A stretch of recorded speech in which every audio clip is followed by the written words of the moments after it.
We should be recording now. All right, so today, Mark and Deborah, we're going to go over how to actually do adjustments, what adjustments are, how to actually get them in the system. We can enter them through either a web page or through an upload. And we're also going to kind of go through the different various types of adjustments that you might use and the rules that apply to each one, basically. Now, everything is under, of course, our DSP Comp tab. We're going to go to the adjustment section. And we have a couple different sub-selections there. We have view, add, upload, self-explanatory. We have historical and also adjustment query. We're going to be going over the first three. The other ones are pretty much just kind of reports you can look at. They're pretty much self-explanatory. First thing we're going to do is we're going to go to the add adjustment page. Now, we classify adjustments anything that is used to actually obviously adjust the carrier's pay. The adjustment can take a couple different forms. Number one, we can make an adjustment based on a route, or we can make an adjustment based on a DSP. Now, the difference being, you may want to have some sort of a subsidy assigned to a route, meaning, you're paying a specific route, maybe an extra gas allowance, or in our PCF world, we actually have recovery routes that we assign a specific amount to for somebody to actually do redeliveries for us. So what we usually end up doing is we actually assign that monetary value to the route by day of the week. So this way, the way we manage the compensation is whoever is assigned to that route for that particular day gets the amount that's actually assigned. Rather than worry about this particular carrier did the work on Monday and Tuesday, so I have to worry about paying him a certain amount on these 2 days. We just let the route assignment actually take care of that. Now, you can also do an adjustment by what we call the DSP level. And the most common example of that might be, let's say, a facility fee charge, or maybe you have a bond or accident insurance. Could be a one-time adjustment where again, the carrier helped you out on a route. You want to pay a specific DSP. But using the example of a facility fee, from the PCF standpoint, what we do in a lot of our warehouses, we do charge a facility workspace rental fee. And we charge that by the DSP. So whether a DSP actually has one route or has 5 routes, we only want to charge them once. We don't want to charge them 5 times for each route they had. So in that case, we would put the adjustment in at what we call the DSP level. Now, also with the adjustments, you can have different frequencies. Again, you can have what's called one-time adjustments. And again, the example I just used would be for a carrier helping out on a route. Or you could have what's called a recurring adjustment, meaning something like the subsidy on a route. You would actually, that's always going to be a fixed amount on every day. That's not going to change unless you, as a manager or, as an owner of the business, what have you, distributor, decide that you're actually going to change that amount. So once it's in the system the system will automatically keep paying out the same amount over and over again. And it's kind of a set it and forget it type of scenario. You don't actually have to worry about going in every week to upload that particular route's data. It's already in there. We'll do whatever you want it to do until you tell it to stop, basically. So whenever you do an adjustment, that's basically what we tell people to take a moment and think about what you're doing. First, again, we usually recommend following the web page. It's usually a guide that I use for people. First thing you want to do is on the web page, decide who is the adjustment for. So again, we can actually choose whether the adjustment is going to be by the DSP or by the route. And we also have a section here by name. The difference between the two, you can see right here where it says adjustment by DSP. If I use that pull-down menu, I will see pretty much a payroll number in addition to the name. Where over here, if I just do the adjustment by name, it's the same type of adjustment. It just lists the name though. Personally, I use the one with more information. Again, I always like seeing everything possible. So I just use that one. But both of them do the same thing. It's adjusted basically by the DSP. Hey, Jim, did you cover why you do an adjustment by DSP versus by route? Yes. Yep, I did go through that already. Yeah, I don't know when people join, David. There's no kind of alert, beeping noise when people join in. So I don't know when you joined in. Yeah, that's okay. Just wanted to make sure that you covered. That's important. When you're doing it through the web page, the first thing you want to do is, of course, you would select your plant. Now, again, some distributors may only have one plant, so it will always default to that one plant, as it does in this case. Or you may actually have a distributor who has more than one plant, in which case it is very important that they select the correct plant they want to put the adjustment in. And again, we'll do an example here of putting in a adjustment for a DSP that perhaps helps us out delivering a route where we're going to pay them a little bit extra. So first thing I want to do is I want to select the adjustment by DSP. We'll pick Mr. Randy Johnson. I think he's one of our favorite carriers. Now, once you determine who the adjustment's for, the next thing you need to do is determine the frequency. Now, we do have two radio buttons up here. The radio buttons are kind of hidden right on the line there. We didn't hide them intentionally, but they are there. We have recurring adjustment or one-time adjustment. In this case, since Mr. Johnson helped us out only one time on the route, we don't expect this to happen all the time. It's kind of an ad hoc adjustment. So I want to go with the one-time adjustment. And when I do that, the field here where it says adjustment date becomes active. I actually need to click my mouse in there and select the date when I want to do the adjustment. In this case, we'll put it in for today. Now I want to scroll down. At this point, I want to select the adjustment reason. Now, there are some reasons that are listed here already. There are cases where we do pre-populate some of this data. In other cases, you have to add it yourself. But if ever you don't see something that's pre-populated, you can choose the or other functionality here. And you can actually type something in. Perhaps you want to call this route assistance. Recommend spelling route correctly. Very embarrassing since this is being recorded. Jim cannot spell very well. There you go. So again, now whatever the adjustment reason you put in here, this will be the line item that shows up on a carrier statement. Will actually be the category. So obviously you want to make it as precise as possible. So the carrier knows what they're actually getting paid for. Now, if I think I'm going to use this, think I'm going to use this category again, I can save it for future use, or if I think this is a one-time item, I can just type in route assistance, and that's that. In this case, I'm actually going to save for future use. You may get a window popping up asking you to select the posting type. Now, this is kind of an advanced counting feature that PCF uses, where we actually assign certain categories, whether it's a negative deduction, positive earning, or positive deduction. Again, we kind of group our various reasons in certain categories, so that when we go to do our finance books, everything shows up where it's supposed to. So in this case, we can actually pick an item here that might be close to what we're doing. What do we have here? In this case, I would probably use something like demo route, we'll say. And although you can't see it just yet, it is listed right there. Now, it is kind of grayed out as far as route assistance goes. So if I go to do another adjustment, that will actually show up there.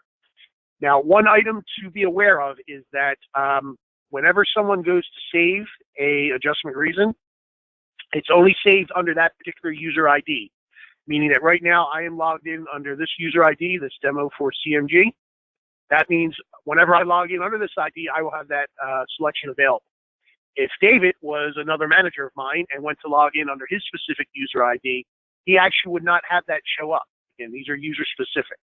So what we recommend as a best practice is that if one person in a distributorship adds some sort of adjustment reason, that whoever else is going to be doing payroll goes in under their user ID and adds it the same one.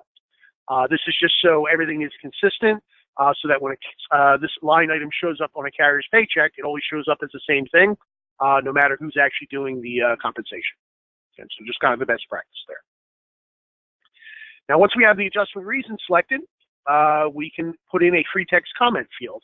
Now, the comment field will also show up on the carrier statement, but it can also be used for, obviously, your purposes as far as what we're actually paying for. Now, in this case, I may put down assisted to deliver route 1, 2, 3, 4 on 8/29. And there we go with that misspelling of the word route again. I'm going to say that someone is switching the keys on my keyboard. That's why that keeps happening. So again, so this is something where the comment actually not only helps you as a manager, distributor, determine what this adjustment was for, but also the carrier is going to specifically see that. In this case, okay, they're getting paid for route assistance, but they're actually going to see exactly what they're getting paid for in 829. Now, sometimes the adjustment reason itself is self-explanatory. For instance, if I was charging someone for a bond fee, see that's one of our choices up there. Bond fee, to me, the adjustment reason is self-explanatory.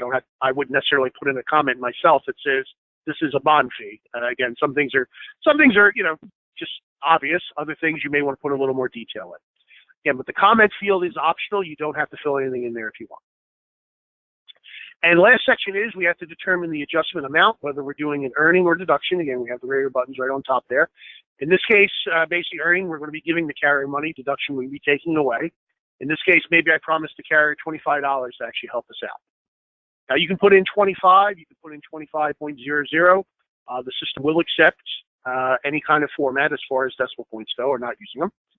And once I have all this information in place, I would click on the Submit Adjustment button. So basically, what we're doing here is we're paying Randy Johnson a one-time adjustment for $829 for helping out, route assistance, again, comment, the route and the day he delivered, and we're paying him $25. Click on Submit Adjustment.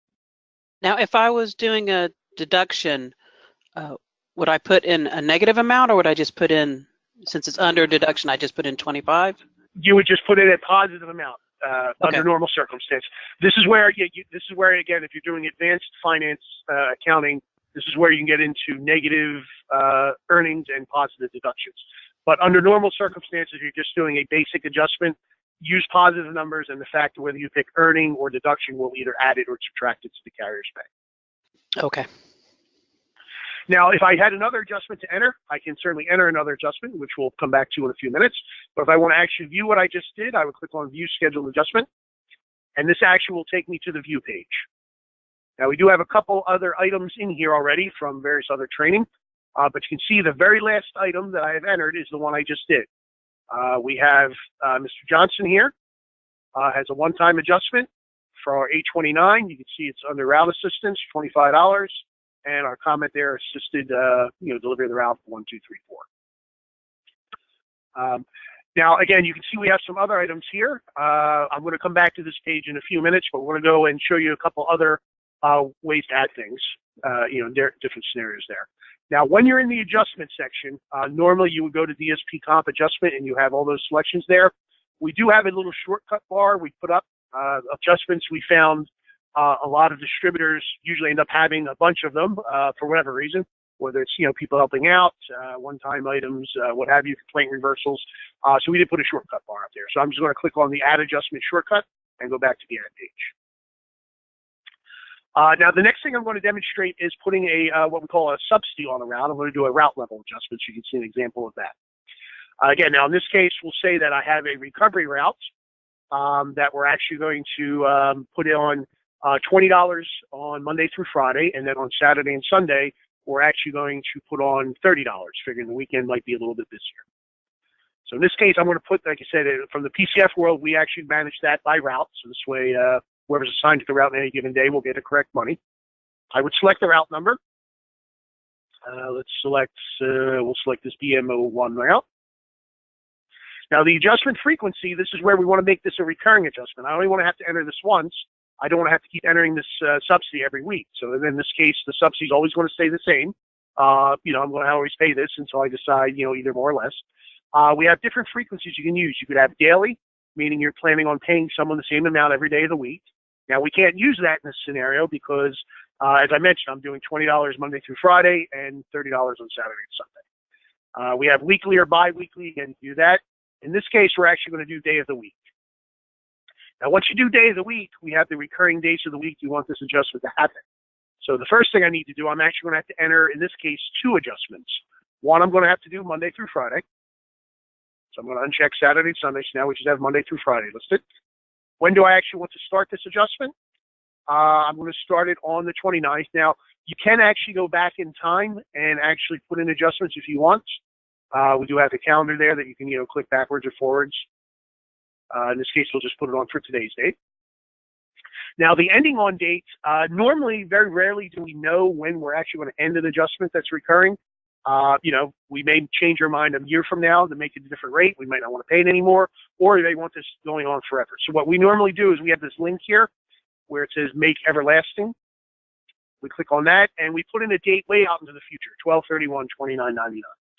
So basically, this adjustment is going to happen every payroll week for the next 1,000 years, basically, which should take care of any any extra work. Of course, come January 1st, year 3000, someone will have a lot of work to do, but that unfortunately won't be our problem. We'll be well covered by that. So But again, for any kind of recurring adjustment, you just want to click on the everlasting.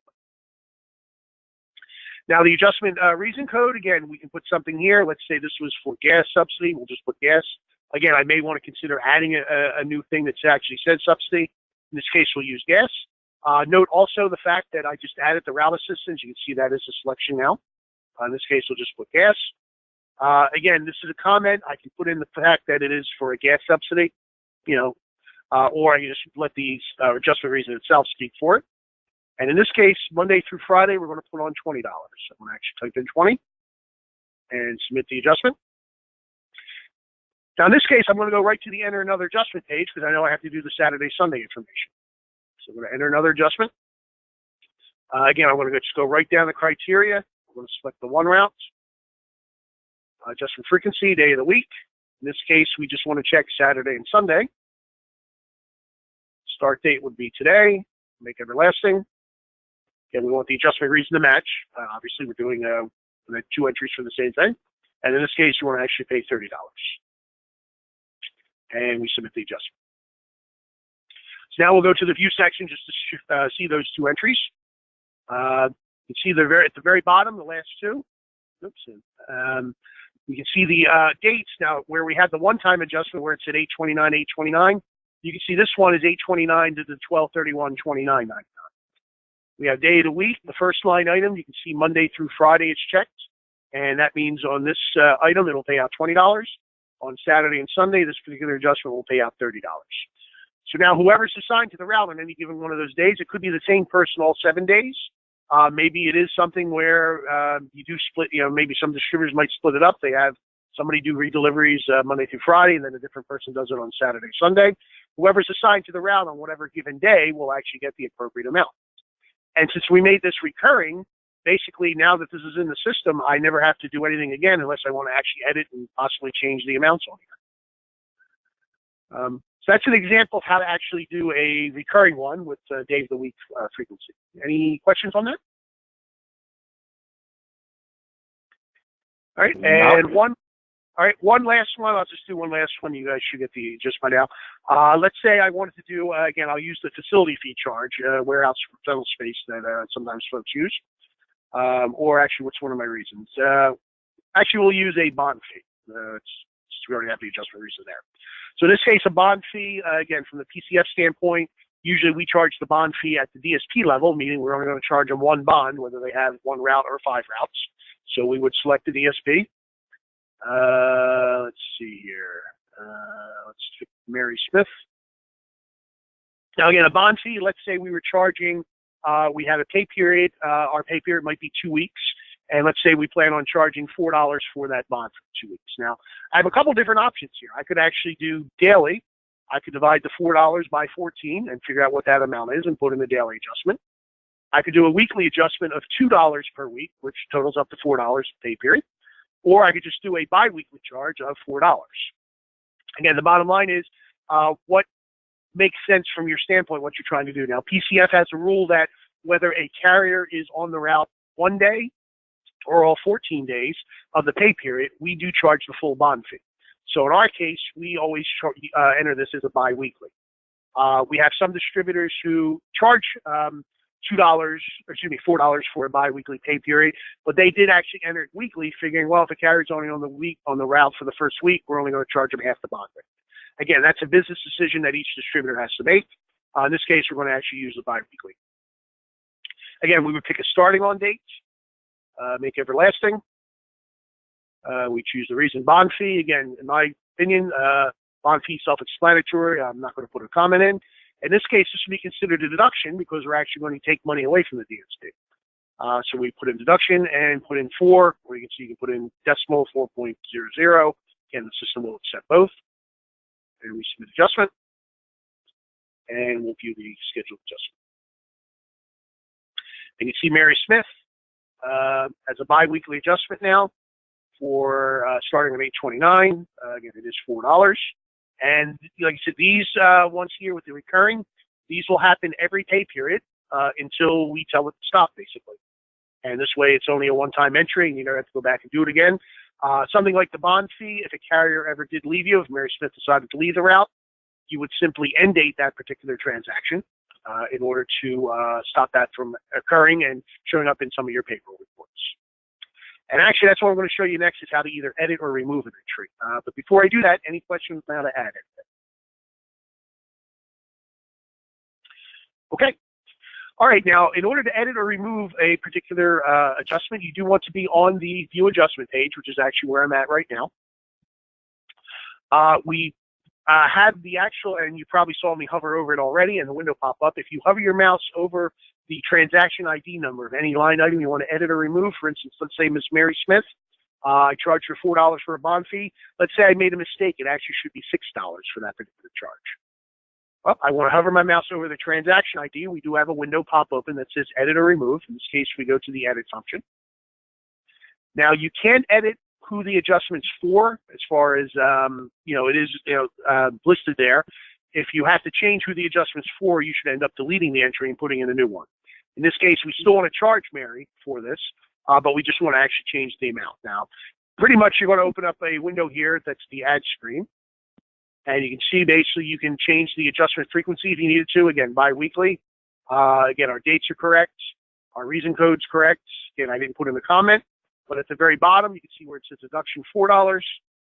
In this case, let's say it was $6. And then I just simply click on submit. And it takes me back to the page, and you can see the actual adjustment now is listed at $6. Now, if ever you want to remove an entry, again, let's say we decide that we no longer want to pay the subsidy for this route, again, this gas allowance, whatever, you do want to be careful when you use the remove feature. You need to actually stop and think about what you're removing and what you need to pay the DSP.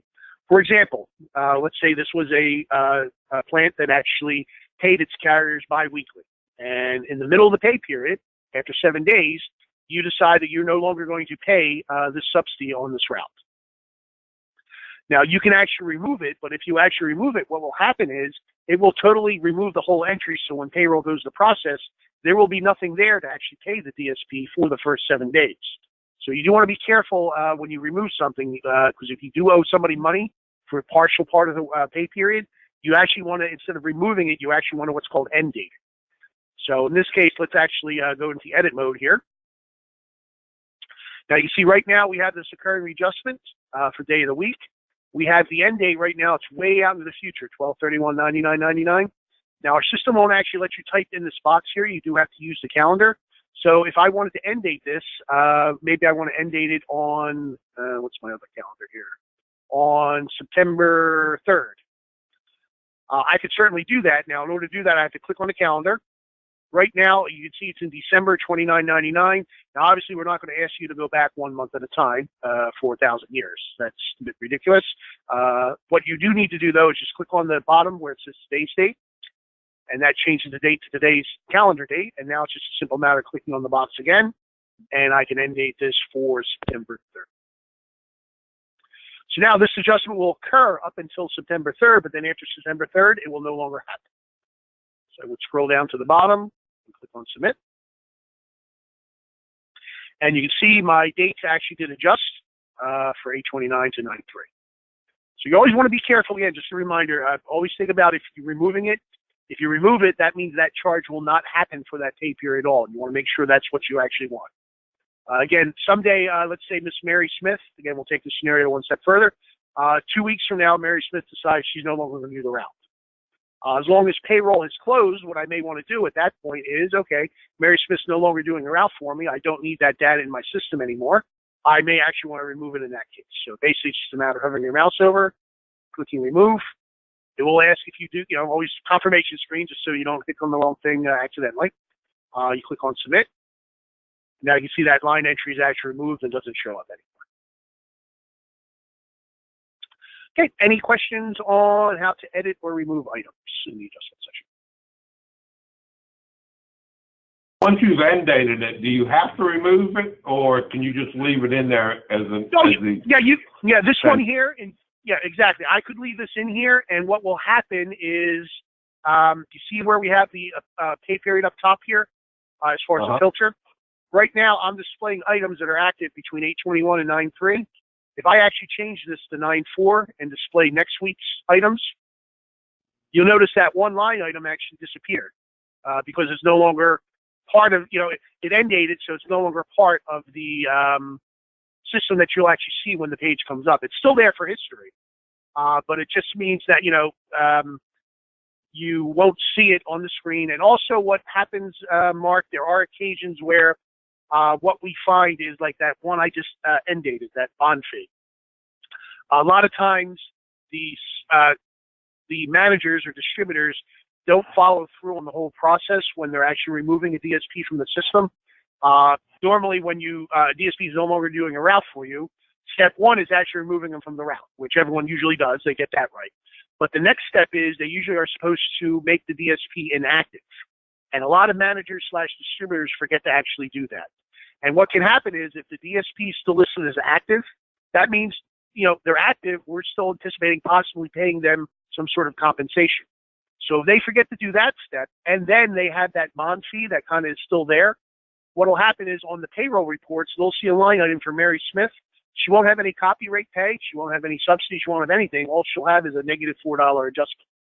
And so basically the payroll reports will say, hey, pay Mary Smith negative $4. Now, obviously, that's pretty obvious. Most people will realize, hey, that's a mistake. I'm not going to issue a check for negative $4. But we always recommend that you clean all that data up. This way, you don't have to worry about those line items coming into your reports. There is a payroll vendor that PCF used at one point where if we had actually sent them that data to say, send Mary Smith a negative $4 check, they would have accepted that data and they would have actually issued Mary Smith a check for $0. And, you kind of think, okay, no harm, no foul, except for what had happened was then that payroll vendor actually charged PCF $7 for actually mailing out that check and doing the process. So Right. basically we were issuing a check to nobody, for nothing, and it was costing us money. Right. So that's why we recommend that, that gets cleaned up. If somebody forgets to clean that up, again, if they remember to make the DSP inactive, it will prevent it from showing up in the payroll reports. But a lot of distributors tend to forget that, so it's recommended they do both. But again, good part of my job, I'm in the part of the data management team, and my job is to manage data. So anything like that, I get rid of so that it's not there and doesn't clog up the works anymore, basically. Now, if you wanted to reestablish that bond fee, would you just enter a new one, or could you actually go in there and go ahead and change the end date again? That's a question depending on the timing. If somebody obviously removed it in error, once it's removed, it's removed. If you delete it, you have to enter a new one. But something like the editing, again, depending on what actually happened, let's bring that one back up. Depending on what actually happened, maybe, again, someone wasn't supposed to end date that one. You can go back in and modify it again. There are cases where we had some folks actually think that if they just added something in new, for instance, and this may or may not answer your direct question. But yeah, let's answer your direct question first. I'm sorry. So in this case, yeah, if I actually did this by mistake or changed my mind, or maybe I talked to the carrier and, when I talked to the carrier, they were going to quit. So I decided, okay, I'm not going to end the subsidy. I can go back in and edit it and make it actually, we don't have the everlasting link there. I think we do have it in production, but you would be able to, in most cases, use the everlasting link. Worst case, if the everlasting link is not in production, which I believe it is, you would have to make a new entry, and obviously you would make it effective 9/4. Let me cancel out of that. Something as far as removing something, again, once it's removed, it's removed. You would actually have to enter a new entry.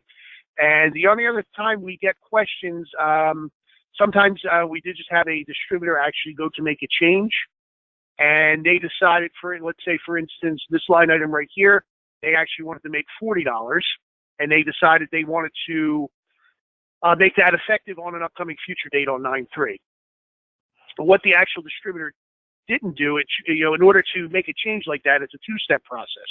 You would need to end date the current adjustment of $30 for 9/3, and then you would need to put in a new adjustment beginning on 9/4 for the $40. What that distributor did accidentally was he went in and actually edited this, and he said, okay, for the edit, I'm going to, on 9/3, make this now $40. And his thought was that it would automatically end date the old one and put the new one in place.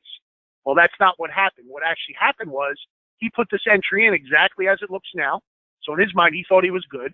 But when payroll went to run, this adjustment now was not valid during the pay period from 8/20 to 9/2, let's say. And when it went to run, the no subsidy at all was issued because this line item was now changed. He didn't have the old one there for the old amount and then the new one in for the new amount. So we actually, and again, that's one of those things, that's another very common mistake that people make when they go to change that. You have to remember, again, what do I need to pay out and why? Again, kind of like the whole, do I delete something or edit it? And when you edit it, you have to make sure, watch your dates and say, do I owe money to somebody for this recurring adjustment? And if so, that's where you might have to end date and actually add another entry with the different amounts. So those are the kind of, like you said, most common pitfalls, we'll say, of people when they first start using the system. Again, and once you get used to it, it's very, obviously it's very obvious to do. But usually, most people tend to make one of those mistakes once. Either they end date something incorrectly, they edit it, and then they end up not paying someone automatically. Now, again, this distributor was a simple matter to fix. He just put in a one-time adjustment for the money he owed the person, and then, of course, he already had the new recurring amount in there for any future payrolls. So it was a simple fix once I explained to him what happened. However, again, it kind of had him stumped at first, saying, why didn't these people pay? I thought I did everything right. And then when I told him, he's like, oh, that's right. Kind of one of those moments where you go, that's right, we did go over that. And it's just, something he hadn't had happen right away for a couple months and forgot that was the, steps you need to take. Okay, any questions? Any other questions on editing or removing? All righty. Now, obviously, you can go through the web page, and certainly you can do items one at a time. You can see once you get used to where all the items are on the page, it can go pretty quick. But you may have a case where, let's say you were doing bag charges for a particular plant, and you have 100 carriers in the plant. You need to actually enter 100 bag charges or one-time adjustments.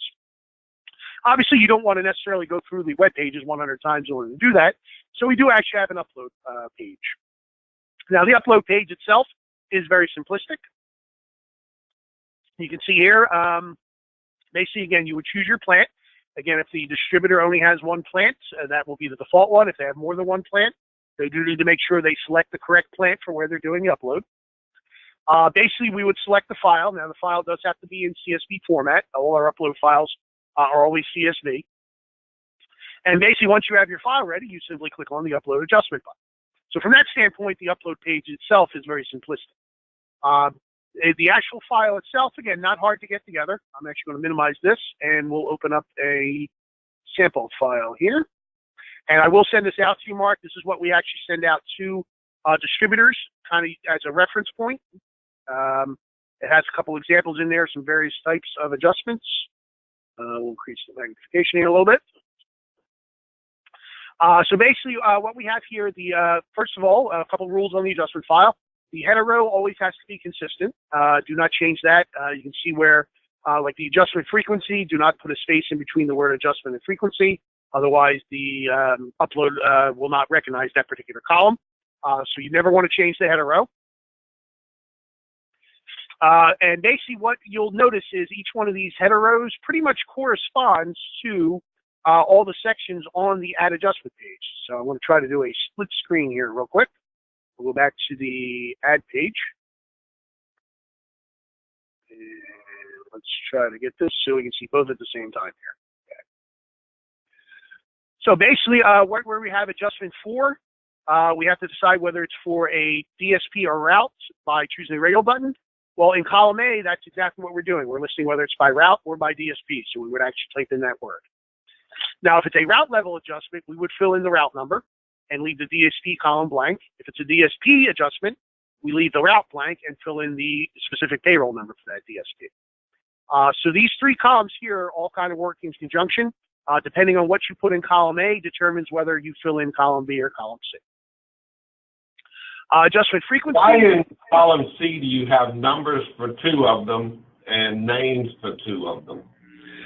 That is what we call the, it's not so much names, it's what's called the payroll ID number. I think you already had the training on the administration tab, correct? Right. If not, so that's okay. the DSP number. Right, right. And again, our system allows you, there are some folks who use all numbers. Some use letters and number combinations. Like we could have a J. Smith. Oh, okay, so that's 25. actually the DSP number. Yeah, exactly. Okay, so you just put in the DSP number. Yep. And Okay. actually, like I said, yeah, we just put an example so people could see both, basically, as well. Okay. But Okay. you are correct. And that number, as you know, you guys choose what that number is. So it's whatever it is in your system for that particular distributor. That's the number they actually want to use. Okay. Now, the adjustment frequency, again, we have a couple of different things there. That corresponds to if it's a recurring adjustment, we put in daily, weekly, biweekly, or day of the week. If it's a one-time adjustment, which would be checking the radio button over here. Again, we can see we put in the one-time. You list whether it's an earning or deduction. That's at the very bottom of that ad page. The adjustment reason, again, pretty obvious. The valid from, valid to date. Again, this is where you need to be careful. If you're choosing a recurring adjustment, you want to put in the valid from date of obviously when you want it to start. Valid to, you want to put a date, again, well off in the future. We use either 12/31/99.99 or 12/31/29.99. Again, you use any date you want. The point is you want it far enough in the future so you don't have to keep entering this. Now, the days of the week here, columns I through O, I'll get to momentarily. You want to put in the amount of whatever you're doing. For instance, if you're doing an earning of $12.85, you put in that. That would be the very bottom of the screen here. By putting in earning, you put in 12.95. A little bit of a typo there. And of course, comment, that's your free text comment field. Big cautionary note, this is a comma separated value file that ultimately we're going to be saving it as. So in your comment field, you do not want to use the character comma. If you do want, you need to put in a message there saying carrier help deliver route on 827, 830, 840. Well, there's no date of 840. That's kind of silly. Sorry about that. Can we do this tape over again? Jim doesn't want to be on record as saying. But again, the point is that in the comment field, you want to avoid using the character of a comma, because what will happen is the system will go to pick that up, and it'll actually think you're using column Q, R, S, and T, depending on how many commas you put in there. So you want to use either hyphens, underscores, semicolons, something along those lines. Now, these days of the week box is here, Monday through Sunday. The only time they come into play, they're usually always zeros unless you're using the day of the week adjustment. Now, if you guys remember the example I gave for adding a gas subsidy to a route, I think we did routes, and actually I have BM, I think it's 0002. We'll do day of the week, earning. We'll use subsidy assigned route. We'll start it on 8/29/17. Now, if I wanted Monday through Friday, in my scenario, what I did before, I wanted to pay $20. So by putting a 1 in these various columns, that's the equivalent of putting a check mark in these boxes here. So if I needed to do Monday through Friday, with check boxes, basically my upload file would have 1s in Monday through Friday and 0s on Saturday and Sunday. And what do I want to pay out Monday through Friday? I want to pay $20. So this line item here would be the equivalent of doing day of the week, Monday through Friday, starting on 8/29, everlasting. And then when I got down to here, it would be earning of $20. Now, again, if I want to play out that scenario, again, I would have to do the second line entry. And we'll copy this right down here. Now, in this case, I want to do Saturday and Sunday, and I want to do $30. So I'm actually going to, first I want to check to make sure I have that route number correct. I forget how many zeros we use in this particular plan. 3 zeros and a 2. Okay, so you have it right. So let's say I wanted to upload a subsidy for this. Basically, I want to, again, Mark, I think you probably know, when you're working with CSV files, you never just want to delete data from the cells themselves. If I highlighted this stuff and hit delete, on the file itself, that looks great, that I actually, deleted the data. But if I go to save this as a CSV file, let's save this to the desktop. Again, CSV file in your choices, always make sure it says comma delimited. We don't want to use the Macintosh or MS-DOS. We want to use comma delimited. And we want 0502 test 1. We'll save this to my desktop. Again, standard, a lot of times, depending on your version of Excel, you'll get a message saying, do you want to save it in a CSV format? You'll lose certain features. You always want to answer yes. Now, if I actually go to open that file, here it is right here. It's saved as a CSV. If I open it up in Excel, everything looks cool. You know, the file pretty much looks like you're supposed to. If I actually open it up in the text file, I'll open up with Notepad. You can actually see, because I didn't delete that whole row, I just deleted the data in those rows. You can see I have a bunch of commas right here sitting there. The system, the actual file itself, thinks that I want to upload rows basically 4 through 9. And that's why, and when I go to upload it, it thinks I don't want to have any data in there. That's why all those columns are there. So I'm actually going to upload this file just to show you the error messages, but I am going to get some error messages because basically I'm uploading blank data. But that is something that, that's one of the most common errors we have, Mark, with distributors. A lot of them are not used to using CSV files. We always tell them, whenever you go to save data, always highlight entire rows or highlight entire columns, and then, of course, delete entire sheet column or sheet row. We tell them to avoid just hitting the delete key from highlighting items like that. So that's usually the biggest challenge, and when people go to do uploads for the first payroll or two, that's usually the most common question you'll get is, hey, I'm having a problem with this upload file. They will open it up in Excel, and everything will look fine to them. But if they open it up in the text editor, whether it's Notepad or WordPad, they will actually see that, hey, I got all this extra stuff here. That's what's causing the problem. So let's go to the upload page. Do we have our file ready?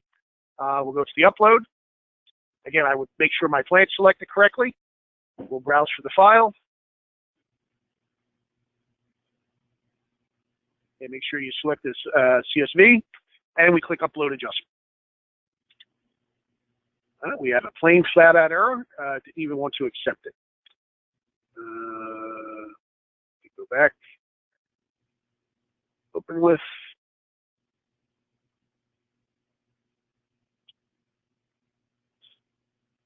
I was hoping to actually get an error there. Let's try it now. If not, worst case for me, doing all the little things on that file, I may actually have to get another file together. Yep, I think we'll have to put another file together real quick. All right, bear with me, folks. This will not take too long. That's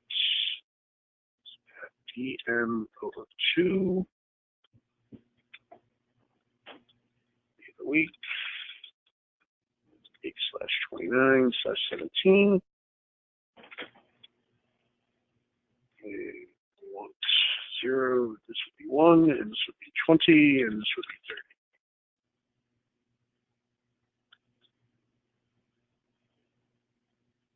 Stop.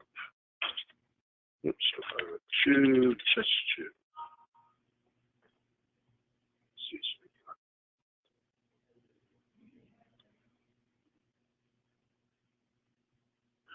Okay, so let's try this again. We'll use the test tube file there.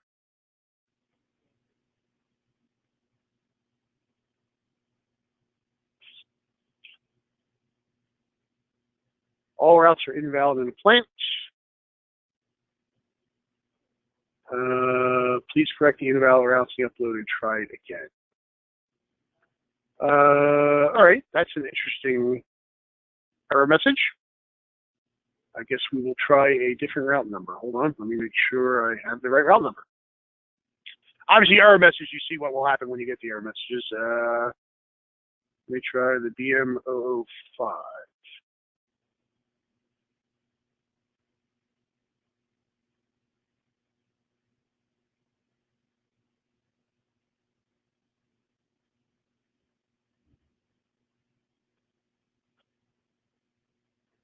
Upload.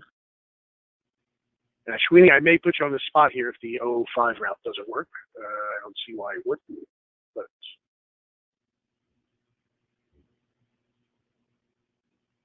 all routes are invalid. And apparently the system, Sweeney, may I ask your assistance here, or is anything up in the plant that we don't have these routes as valid anymore? Let me take a quick look, Jim. Yeah, I don't see why.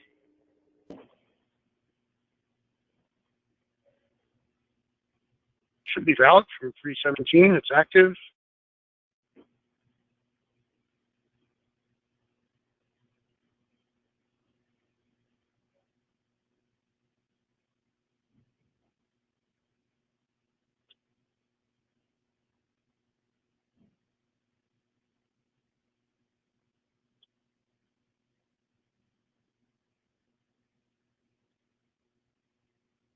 Can you give me a route, Jim? B as in boy, M as in Mary, 0005. That's what I have in my file right now. BM0005. Okay, Yep. let me check that. Look at my screen right now, you'll actually see it. Well, you'll see it on the at page, obviously.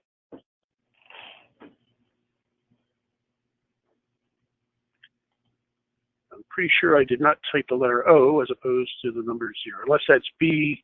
That's not B M letter 0005, is it? I think that's number 0.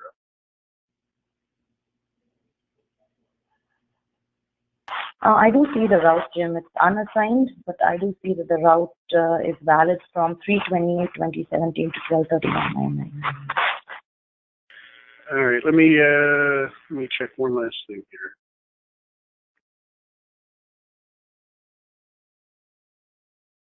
Let me try uploading it to the BM0001 route. We'll give that a shot. So we have somebody assigned to it, and we'll make sure. Save.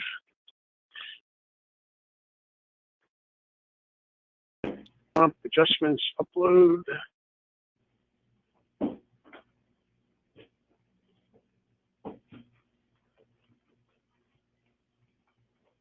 And test 2, right? Oh no, I'm sorry. I'm editing test 1. Boy, that might be why I stuck there.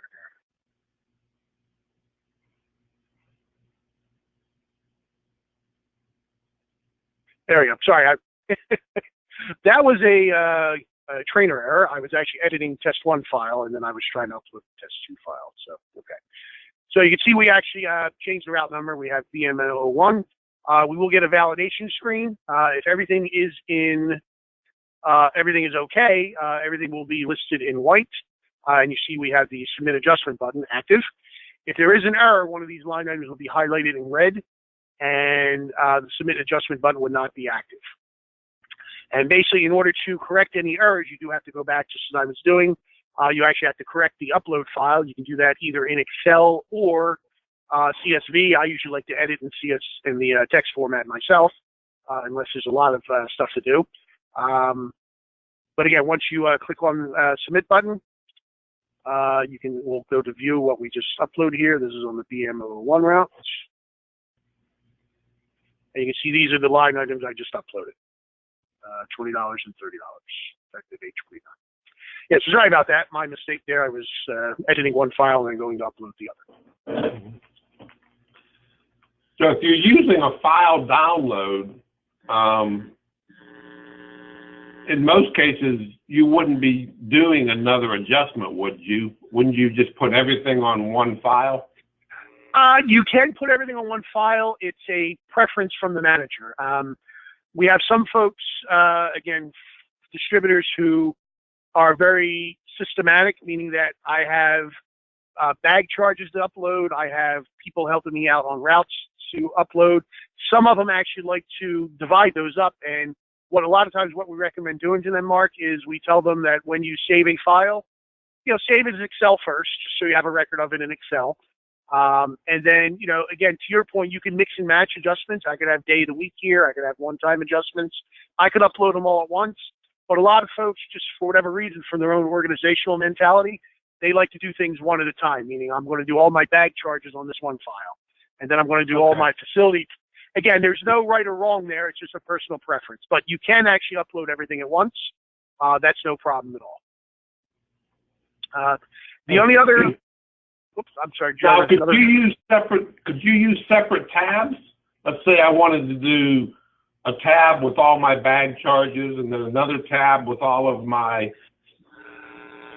You can make a file with separate tabs, but when you go to save it as a CSV file, it's only going to save the active tab that you're on. Right, so you only want to save one tab. Right. So yeah, so you certainly in Excel, and that's why we recommend the folks to kind of save it in Excel first, just so you have like your master copy. Because again, once you start saving it as CSV, that's where, you don't want to have 3 tabs, save it as a CSV, and suddenly lose those other 2 tabs because you didn't save it to begin with. You know what I mean? So that's why we tell people to save it in Excel first. The other thing you want to be cautious on, Mark, the other common upload error that we get is, let's give an example here. Let's say this file here, let's say I had a route that had a leading 0 on it. Let's say the route was 002, 1, 2, 3, 4. Oops, I'm sorry, let me, 002, 1, 2, 3, 4. Okay, and that's how the route was actually entered into the system. It's a 7-character route, but the first 2 numbers are leading 0s. Now, if I go to save this in Excel, Excel takes it and does, keeps the leading 0. But once I save this in CSV format, this is the second most common error we get. I would save this as a CSV again. We'll make this test 3.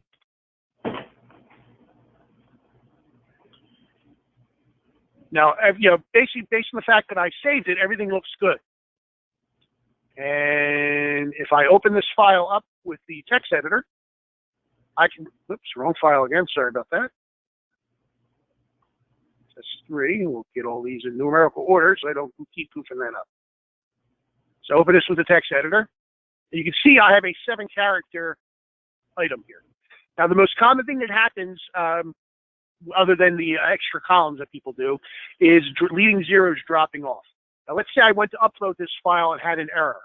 What most users do, they will open up the file in Excel, and when you open it up in Excel, Excel has that nasty habit of thinking it knows what format you want. So you can see the route here actually did drop off the leading 0s, even though if you open it up in text, you would see that. Now, let's say I typed in the wrong amount here. Let's say I want to do 40 and 50. What most users end up doing is what's in Excel, now they resave the file. Now that since the file is open and it has the route as 5 characters, if I go to resave this as a CSV, what will happen is I'll actually lose those 2 leading 0s off there. Test 4.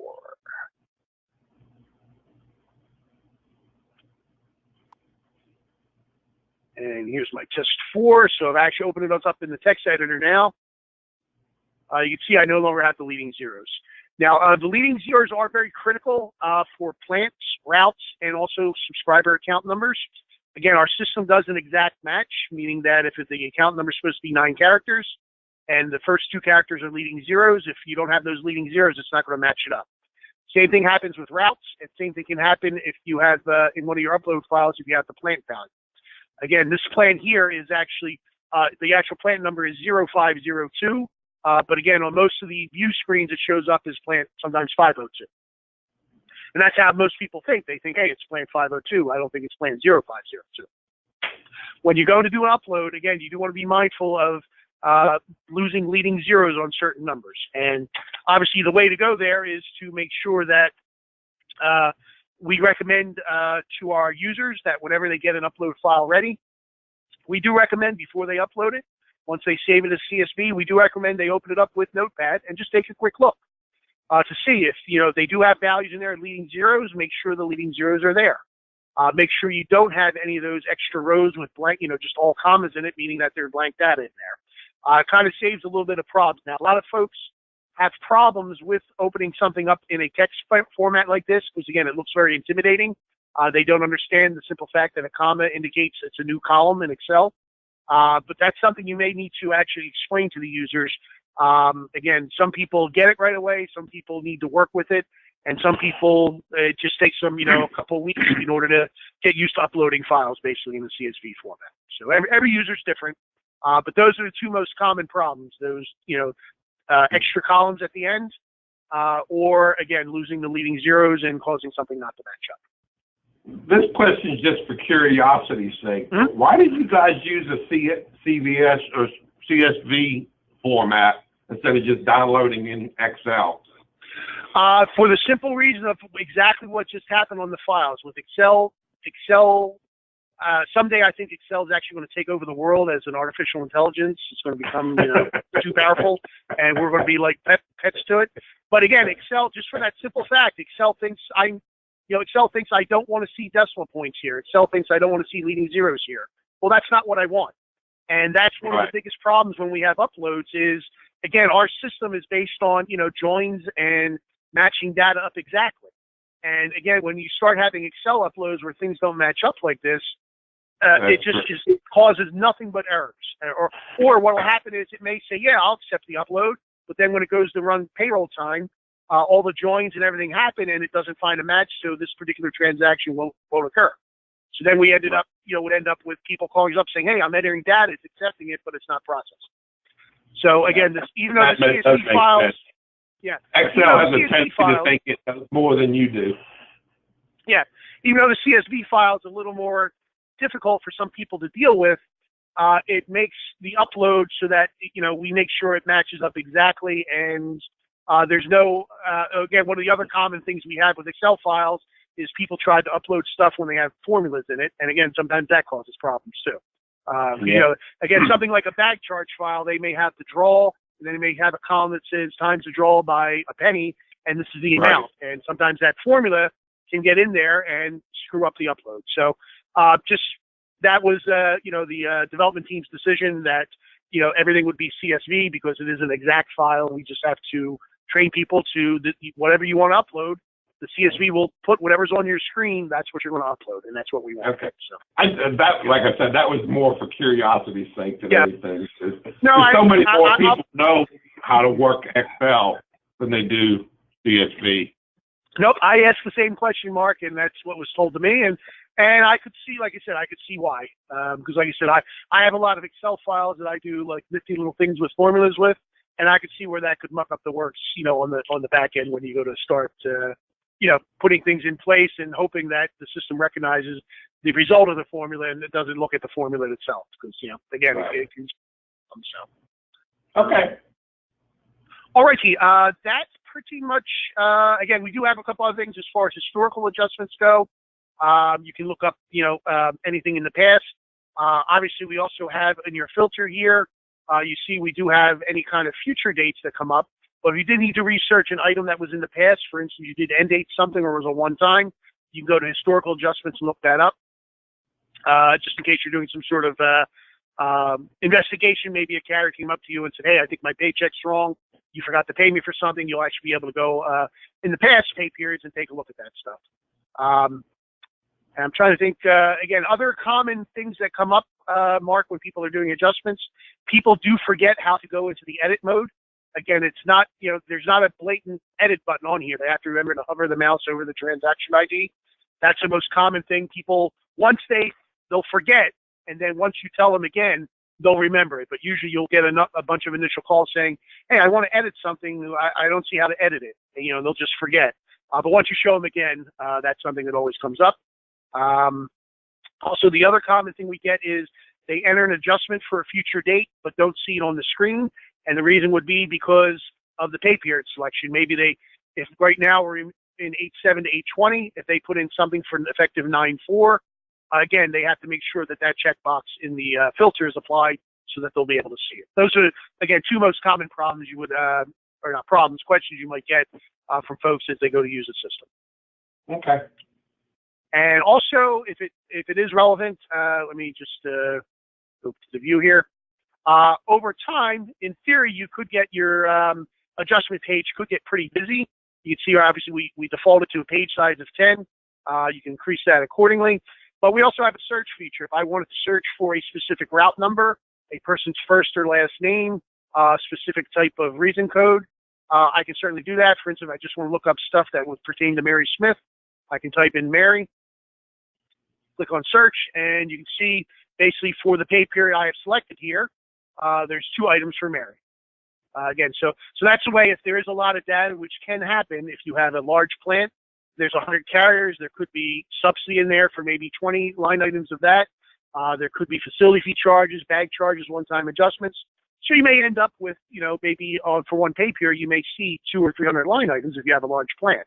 So obviously kind of trying to scroll through and sort through that can, be a little bit annoying, so to speak. So we do that search feature. You can also, again, search by route number, basically any heading column. The only thing we have that people do with the search that they do mess up is they type in, I want to search for Mary Smith. Now, the problem is we have the first name and last name broken up into 2 columns. So we're actually not going to get any results because we don't have a column that actually combines them. You can search for one or the other, but certainly not both. But again, that's a simple way to actually, just get data up on the screen. Again, if we're going to go back to Smith, again, you can see we get the same two results there. So that's something, again, just as you go to show people that if they do need to edit something, this is the best way to do it. Tell them to actually search for the transaction they want to edit. They may know who it's for. They may know the route number. Again, and just pull that up, and then it's very simple. They only have 2 items here. They don't have to worry about seeing transactions, 50 of them when they only need to work on 1 or 2. Can you do an adjustment for the entire plant? Let's say we're going to do, every week we're going to charge the carriers, every carrier, $5 for something. Mm-hmm. You'd have to enter each. Yeah, you'd have to enter each one individually, whether you want to do it by route or by DSP. Again, depending on what that $5 charge was, if you were charging some fee by route, again, you would enter at the route level. If it's a case where you only, like I said, in my scenario where I say PCF world, we only charge the bond fee by DSP, not by route. But yeah, to your point, you would have to list the DP number. If you did it by the DSP or the route number, you would have to put those entries in one time. Now, you can, of course, make it a recurring adjustment. But in order to upload that, you would have to upload them individually. Okay. Okay. So, yeah, so there's not like a plant charge everyone kind of selection. Okay. Interesting premise, though. If I may mention that, Ashwini's on the call, but I may mention that at our next development meeting to see if that's something that maybe we can look into building that someday. It's not a bad idea, actually. Well, I mean, I know, for instance, that in a lot of cases, let's just say insurance, they charge every carrier $2.50 a week for insurance. And there might be 2 or 3 that opted out of it. So they could just do a positive adjustment for those 2 or 3 instead of having to list every one of them separately. Yeah, and the way we manage that now is we tell them just to put in adjustments for the people who need it. To your point, it's just a matter of how much data is in there. Like you said, I don't know. Like I said, I'll mention it, Mark. Like you said, I don't know that usually, things like this we always are open to hearing. And again, whether or not we can get them in the development scheme of things, or it may be determined that for whatever reason, for the benefit of the product, we'd rather not have that in there. But certainly, I'll bring where it goes, and who knows, a couple of weeks or months, you may actually see that in there. So, all right, thank you. All right, not a problem. The pay period, that's based on what was the initial setup. I know that's bi-weekly there, but if it was weekly, if they'd wanted to do the weekly pay period, that's what it would be, whatever the initial. Exactly. Okay. Yep, and that's where, like you said, that's where that initial thing, and like you said, if it's a weekly pay period, chances are you're not going to be using a bi-weekly recurring charge. But if your pay period's bi-weekly, there's a chance you could use either bi-weekly or weekly. Not that that's, it's just kind of common sense type thing, but yeah, that's, you just have to determine how to do it. And as I mentioned, in some cases, I think we had one distributor actually, he decided for his facility fee charge, he decided he was going to do it on a daily basis. So he took whatever he was charging. His pay period was bi-weekly. He divided that amount by 14, and he made it a daily charge so that if someone was only around 3 days, they were charged, quote, 3 days worth of facility fee. I think he was like $5 or $6. So whatever 14 divided by that, that's what he charged. And he thought that was fair. Again, the PCF's rule is we decided, it's a business rule that we're charging a full amount, whether it's 1 day or all 14 days. So it's their preference on that. Okay. Any other questions? No, nothing I can think of. All right. I'm going to try to figure out how to stop the recording now. All right. Stop recording.